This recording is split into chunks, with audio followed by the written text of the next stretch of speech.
Mark Brennan of Fight On State here with our weekly Bill O'Brien press conference wrap, joined as usual by Greg. What did you do with Pickle? I took him out, let him go for Thanksgiving, you know how it is. Our, as longtime FOS members know, this is the great Lou Prato, Penn State sports historian, author of the Penn State Football Encyclopedia, former museum curator, and any number of things. You know, this is the first time I've done this with the new coach. Well, he isn't new anymore. Yeah, we've been through an entire season of Bill O'Brien, so we're happy for Lou Prato to join us on our final regular season wrap. Greg Pickle is actually able to go home and enjoy some Thanksgiving. So, Greg, we know you're out there, but we're going to soldier on without you. A lot of the talk today, Lou, about the senior class. Senior day, Penn State facing Wisconsin. Senior day for the Nittany Lions, and you already are getting the feel that this is going to be something pretty special. Well, the first three questions from the non-guys who were here, the regular beat reporters, the senior guys on down, and the regular guys who were here, and then you asked the other one, and that was it. Four questions, and he really went on about the seniors. There's no doubt about it. He loves the seniors. One of the questions went back to last February when the whole team was here, but he really praised the seniors, and we knew he was very loyal to the seniors. He really was. Yeah, I mean, he talked a lot about what this group has overcome, you know, dating back to last November, how important it was to kind of keeping the entire operation together, and that even though they didn't, you know, have an undefeated season, you know, they're sitting here at 7-4 going into the final game, about how special this group is because they did stick together and, you know, kept people here, and who knows what might have happened to this program if they weren't. And I found it very interesting. He said he urged everybody to be here by 3 o'clock. You know, they start introducing the seniors. But he said something different. He said, this time we're going to introduce the families. That hasn't been done before. They do that for basketball and wrestling and other sports around here, but here's one for your families. Yeah, previously, and you know, for people who haven't been able to get to a senior day, it's always been pretty neat, but it was always a very quick thing where the seniors would be in a tunnel and then announce them one, and then the next, and then they would basically just go running out. Tom Bradley would shake hands with them, and Kirk Deal, you know, those are the two guys there, which was great. I mean, you know, why those were the two guys, I don't know, but they were. And it sounds like Stephon Morris was talking about his mom, his stepmom, and his dad are going to both be introduced and seem really enthusiastic. So it's going to be something different, folks. Show up and check it out. Stephon, who was one of the three people who players said he was going to break up. I mean, he went on about it. He really said bring tears to break up. Because this wasn't just what they've done to this senior year, but how he came, what he came from in his background and that. Yeah, he talked a lot, you know, Matt McGloin talked a lot about how emotional it's going to be. Jordan Hill said he's going to start crying, so I really believe this is going to be a special one. And I've said from the beginning, Lou, you know as well as you've been around me a long time. I've always tried to call it like I see it. I've always tried to be unbiased in my reporting, but I've said from the beginning of this season that this senior class deserves people to rally around them. I'm a fan of this senior class after everything they've done. Right, and I hope that everybody gets out there and supports these guys. And I think you're going to see it. Even though it's a holiday weekend, I think you're going to see people jam the stadium for this class and for this team. I hope the weather holds up, particularly that time.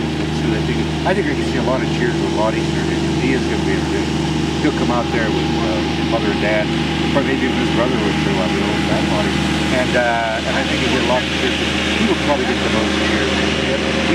All of them will get the short. We apologize there. You're going to have to speak up a little bit, Lou. Yeah, they decided to mow the lawn while we're doing stuff here. I have no idea why. It's unbelievable, this operation sometimes. But no comment. Talking about Monty, let's get to the news of the day. Bill O'Brien was asked again, you know, if he could tell us what Monty's injury was, and he's declining to say what it is. And I don't know why he's doing that. I don't know what. He says we'll talk next week or later on with Monty. But then, by the same token, he's also saying that he's seen his New England Patriots go through this, and you know, basically he's telling you that it's an ACL injury. Now nobody's come out and said that. But he was asked about a 6-year if he can apply. If Monty can come back, and he evaded that. He said no, we don't want to talk about that. Who knows what? Yeah, and it's again just a tough way to see his career kind of end. You know, if he does get a 6th year, you know, I would think he's eligible for it. Does he want to come back for it? I don't know. There's a lot to be written there. Otherwise, news-wise, there was not a ton of news coming out of it. There was a lot of focus on the senior class, as you might expect. Bill O'Brien, one of the more noteworthy things, he was asked about the addition of Maryland and Rutgers to the Big Ten, and he seems really enthusiastic about it. He's a guy who coached at Maryland. He coached at Maryland, and he even mentioned coaching at Georgia Tech, and they're rumored perhaps to be the next one after Rutgers or Maryland. But he has high hopes for Maryland, and then what is it? The tight end, our strength guy, was he the? Yeah, Fitzgerald was down in Maryland too. Player, and you know, we're going to talk about the recruiting and the players down there and the crowds, and you know, he's all for that and Rutgers both. Yeah, he was asked if it would make an impact on Penn State with respect to recruiting, and I think he actually is looking at this the right way. Again, as our lawnmower buddy goes behind us, it's like we get 8 minutes a week here, and they can't decide to mow the lawn at some other point. But yeah, he was talking about the impact of recruiting, and it's like it's more about the fit of the program to the kid, and I honestly don't think it's going to be that big of a deal. I think actually this is going to make the Big Ten more attractive to a wider number, much wider group of players, because they can not only, you know, your family, if you go to Penn State, could also see you playing at Maryland, playing at Rutgers, and same thing if you go to Maryland or Rutgers. The Maryland rivalry, despite the statistics, seeming that, you know, they've only won 1 game and tied 1. It's been games have been much closer. They deserve to win 10 other games.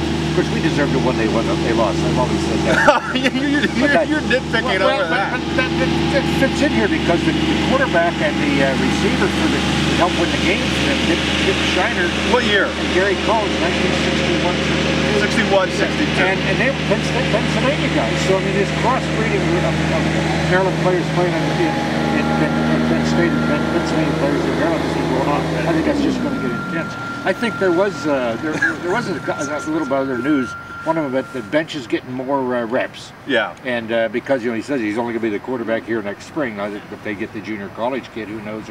Hold on, Lou. You want to get in trouble here. No, who knows? Talking about recruiting. Well, we can talk about it. He can't talk about it. I'm saying you'll catch flack. Some of these people at Penn State will give you help. That was the last time, okay? But I'm allowed to talk about it now.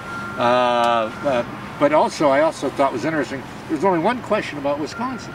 Yeah, and that's why I think people are so wrapped up in the senior class and everything else that's going on. Just to follow up on what you said, he was asked about Stephen Bench's development because Matt McGloin talked about how they're trying to get him more reps in practice, and he said, yeah, he does seem like he's coming along, but it's a lot to grasp with this offense. But he said, listen, you know, as things stand now, Stephen Bench is the only quarterback that they're going to have in spring practice. Now, you know, he said recruiting may impact that, but he figures to get, regardless of what happens, he's going to get a ton of reps in the spring.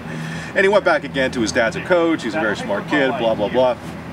You know, one thing I would have liked to see is in some of these blowouts to get Bench in there, and I know a lot of people on our forums, you're out there, I know you wanted to see the same thing. I was surprised myself that he didn't play. There's some reason he didn't. I mean, I don't know why, but there's some reason. It's the NFL mentality. They just don't do that in the NFL. The starters play the entire game, and that's one thing. It's really weird because they've shuffled in a lot of offensive linemen, they've used different running backs, they've used a ton of tight ends and different people at different spots, but in the NFL, you know, they stick to that one quarterback, and I think that's one of the NFL mentalities that he's going to have to get past because your backup, you know, right now, they were fortunate to get through this season with Matt McGloin staying healthy the entire way. One more, you know, yeah, knock on the bench here. Not the Stephen bench, the bench that we're sitting on. But they were fortunate to get through with him healthy the entire way. And had, you know, even when Bench went in against Virginia, you know, he looked okay. But this isn't a professional who played in college and is equipped to go in at a moment's notice. So I think that they have to adjust that. I hope it doesn't come back to haunt him. And you know, I found it also interesting. He was asked, and so was Stephon Morris, who was the other one of the other players, asked about how many kids are going to stay. And Bill said he had no control about it. This is great. You know, He said he admitted we're not going to go to a bowl game. We're not going to win a chance to win a national championship or win a Big Ten championship. This is a great way to go to school. He's still trying to sell the school, the fans. He loves the student body. He's been saying that. There's no doubt he does love the student body. I mean, he's going to miss. He praised last week's attendance because all the students who did turn out. I mean, even I was surprised. Was good. I mean, this place was 3/4. I figured it was going to be a desolate area here. Yeah, it was actually. Those students turned up, section was good. and I think depending on the weather, they may even get more of their students back because they're returning back to school. But he said he loves the students. He loves performing before the students when he does his Tuesday night, Thursday night, tonight the talk-in show. So he's really enthused about it, and I'm glad there weren't any more questions asked about the rumors. Why were you glad about that? Well, because he wasn't going to answer them anyway. Right, and that's why I didn't push it at all. He wasn't going to answer it. I mean, and you and I could talk about that. I mean, Dave Jones wrote a couple interesting columns about that, sort of taking O'Brien's part, which is people on the forums really enjoyed that. Well, particularly taking Dave Jones taking the coach's viewpoint is really unusual. I don't know what the forums said, but I don't want to really get into it myself because I don't think it's fair. Yes, you do. Yeah, well, I don't speculate. Well, I'm going to put it this way: it doesn't seem to be the character that we know of Bill O'Brien that we've heard of that we've heard and we've seen that he would leave this Penn State team in a lurch. It just is beyond character. Here's the bottom line is, and I've said this a couple different places, if it gets to be the first or second week of December and he's still not made a commitment about that he's going to be here next year, that's when it's time to work. That's when it's time to work. Right now, there's no big pending decisions looming. No recruit is making up his mind right now. Get through the season, and then I think that first couple weeks of December, when the players have to make up their minds about whether they want to stay or whether they want to go, I think that's going to be the most important time. Stephon Morris, by the way, said that Adrian Amos basically told him that he's staying, that's big because that whole Super Six, if you can keep those guys, I think that's a great start. I mean, I think it didn't come up, but as long as we're talking about it, I think fans really, and I sit up here with the fans all the time. I don't sit in the press box. We all talk to each other. Unless it's really cold and the weather's bad, then you sneak your rear end into the press box. Only if my wife lets me go. Right. But I'm going to tell you though that fans are worried about Allen Robinson because the way he's developed. And he's one of the big ones that they're worried about. Sure. And I want to come back to the news conference because he was asked again about Belton, and he said Belton. He said, is he being, is he in his doghouse? So the question wasn't asked that way, but he said no, he's practicing well. But he said he just went on to praise. How do you pronounce his name? Zawinick. And praised him and how he's in there and how he stepped forward and how the Zordich stepped forward. So he wasn't critical. He was really praiseworthy of Belton. But I think fans are worried about if Belton's going to stay. So he's another one of those key Super Six guys. Super Six. I know you like to say SUPA. the Super Six guys that I think is going to be really key to a lot of it because those guys are very productive and they're kind of the nucleus of that second-year class right now. And I think if you're able to keep them, it's going to bode well going forward. I really hope that this team gets through Saturday with no other major injuries to anybody. I mean, I really do because of what's happened. But I think if once those sanctions come in, I don't think anybody could have predicted the way this year was going to go up. I mean, you guys made your predictions, preseason predictions, but no one predicted. Before the sanctions, if it had been regular, they figured, it's 8-4, 7-5. Some people 6-6. The way they were very emotional for that Ohio game. And that one pass down the other end of the field from where we're sitting, if that didn't bounce off the ring, it could have been a different game. And we know that poor Ficken had a bad time down in Virginia. I mean, that's you really feel sorry for the kid too. But he's come around after talking to Robbie Gould, so they've got the kick. They still have problems with the kickoffs. I think they missed. I think maybe they might have missed Justin Brown more than they think of. Maybe because if they'd have put him on the kickoffs, perhaps. No, he was terrible at that. Justin Brown was lousy at punt returns. I think he's the guy, and I think Farrah's the guy that they missed. That's the guy they missed the most. Yeah. And Silas Red, would he have helped? Yeah, he would have helped. But I think Zwinek's done a really good job. So I think Justin Brown. I mean, I could imagine him watching this game on I don't know what time Oklahoma's playing and just feeling how much he let people down, and he probably feels like he did crap over this. The way that these guys have these guys are going to go down, and I'm getting back to the senior class. I want to make a couple quick comments on Wisconsin, but these guys are going to go down on as legends. No matter what happens, They held this thing together when it needed to be held together. This is one of the greatest senior classes I ever played. The greatest senior class. Well, it is, in my view. I know you're the historian, but I'm saying, given what they had to overcome. Based on the circumstances and what I mean, the unprecedented sanctions, and no team in college football ever faced it. And they had the opportunity to leave. They had to leave. They could have left. And I think that's why the leadership. It's going to be interesting to see who he picks as the captains. You know, who's going to be the captain? Well, you know who one of them is going to be. Well, Marty's going to be one of them. But is he going to be? Is he going to name other seniors? Is he going to name all the seniors? He said it was going to be open to a vote of the players. So, that's what he. Now, you know, the old story under Joe was that the captains, the voting was done by the players, but the counting of the votes was done by the coaching staff. That's true too. We'll see how that works. But that's true, and so I think it's. You know, I think we had great leadership. I hope it continues because I think the fans really are behind him. As you say, going back to Wisconsin. I tell you, I don't like believing. I have to tell you that. I believe you. Ever since that he was the defensive coach up there, and he sent his hordes. I forget the guy's name. It was an All-American. Yeah, I remember. That did to knock out Michael Robinson. Michael Robinson and Mills both. You know, and Chris Ganner had to take over. Ganner had to take over. And he did a critical job. But believe me, say later, I sent him to knock him out. So if that's the type of sportsmanship you have, you said, you know, we know they're headhunters out there. Okay, I mean the way. How do you really feel? The way the Marty got hurt. I mean the kid, you know, took a chop block. We know that goes on. But I mean, this guy admitted after he was boasting about it. I don't want to see him succeed at all. If he ever loses every game, and that's me coming out of him. Everybody likes what I said. Tough, you Wisconsin fan. I love it, Lou. Opening up. Hey, you know, Bill O'Brien. A couple things he said. Obviously, Wisconsin, power running attack, just a big physical team. Their quarterback isn't quite. That whole situation hasn't panned out, I'm sure, the way they would have liked. They end up getting Danny O'Brien, and I've actually said this. That may have been a blessing that kid didn't end up at Penn State. Can you imagine? Because they might have thought of him more. You might have a quarterback controversy. Maybe McGloin's not as comfortable, and McGloin ends up having a great year. Defensively, he's called them stout, which is that's very interesting. Yeah, that's what you use for Wisconsin. It's a big physical defense. Again, a lot of the focus today wasn't on the opponent. I think rightfully so. It was more on this team and these seniors and what it's going to mean. So in wrapping up, now that we have the lawnmower guy done, we have two old men sitting on a bench here in Beaver Stadium, and we're going to make one last pitch for you to get out and support this senior class. Because, you know, as a media guy and as a guy who's been in the media and has worked for Penn State, I think both of us agree that this class deserves it. I have to tell you, I was standing and cheering when Marty was leaving the field the first time, and then when he came back, I mean, tears came to my eyes when they were singing the alma mater. And the family was there. I mean, it was like the Nebraska game of last year. The emotion about it. So, you know, I haven't seen that in too many Penn State football games. The emotion that we saw last week in that Nebraska game of a year ago. Yeah, and it's going to be emotional before this game. Hopefully, if you're a Penn State fan, Penn State could get past that emotion, because emotion has impacted them. You talked about the opener.